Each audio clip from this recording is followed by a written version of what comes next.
Hello everybody, Tom here from Pro Paint and Body. Today we've got a really cool project I want to talk about. We are working away on the Corvette. We've got a really neat sponsors that came in. We've got a spray gun company, I can't wait to tell you about them. We have Sunmite sandpaper. We have Infratech as a heater, and I'm going to show you the advantages of using an Infratech. At my body shop, we always had an Infratech, and they stepped up and they hooked us up and gave us their 5-head machine. I want to show you how it works, especially on a lot of the new products. Even the best plastic fillers, you notice, dry really slow. And that is because of some of the low VOC products that manufacturers have to use. In order to make these products work in a body shop environment, you have to have heat. So I'm going to show you how this heater works. It's really cool. It turns plastic filler and resins and all the things that have been drying really slow, even clear coats, into super dry, super fast drying so that you can work with them, sand them, it doesn't clog the paper and all that kind of stuff. But on this project, a 1971 Pontiac GTO. We're going to talk all about the original paint. Come on this side, Chris. We're going to walk them around this car.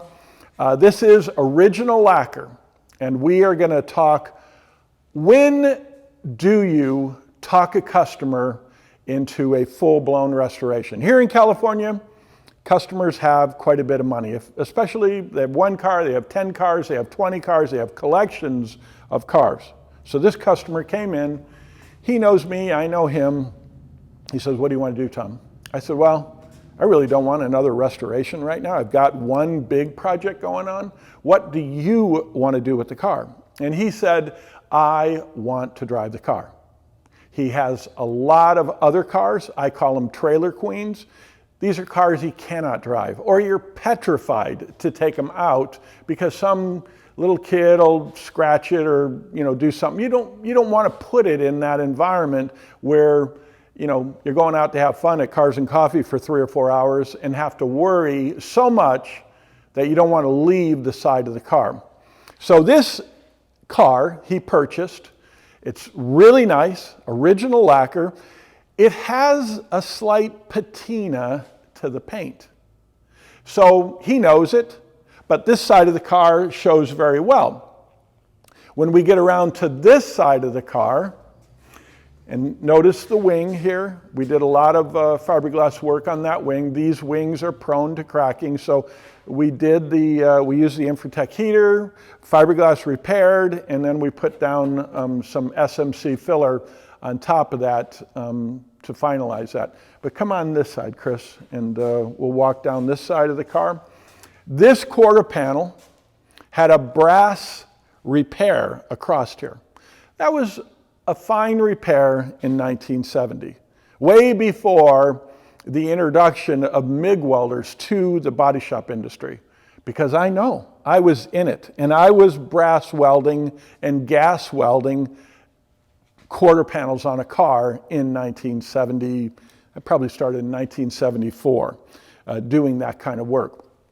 We didn't have MIG welders that were capable of working inside of a body shop. And when they did come out, and I would say probably 1978, 1977, they came to the shop and we only had 035 wire. The 035 wire made it really hard to do 20 gauge sheet metal. So until 023 came out, which, early 80s, MIG welders really weren't in the body shop very often. We're going to go down the side of this car. We're going to do the door and the quarter panel. And I'm going to show you what happens to factory lacquer paint when it sits for 50 years. Luckily, this car was not in the sun. It was well preserved in somebody's garage for 50 years. But that lacquer paint was very absorbing to moisture, and you will see a slight patina of rust underneath the primer, underneath the lacquer paint, that is embedded into the steel. Now, in order to take it all out, we got to strip this car and do a full restoration. But that would turn this car into a trailer queen. And that's not what the customer wants to do. The rest of the paint is fine. Our job is to match the color of the quarter, door, and fender and blend across the roof, right there, and across the hood. So join us as we go through why sometimes it's better to take care of the customer and not do a full restoration. Get that customer back in the car. Obviously, it's going to be a lot less expensive to do the side of the car than it would be to do a full restoration. Then we're going to get into interior, glass, chrome, and all those other things. And the car is going to be down for a long time. We're hoping to have this car finished in a couple weeks. Quarter, door, fender, using really good materials. And we're not cutting any corners on materials. A base coat and a urethane clear coat, and then buff it all out and blend it all together so the customer can have what he wants to go to Cars and Coffee. Thanks for joining us here at Pro Paint and Body. Tom out.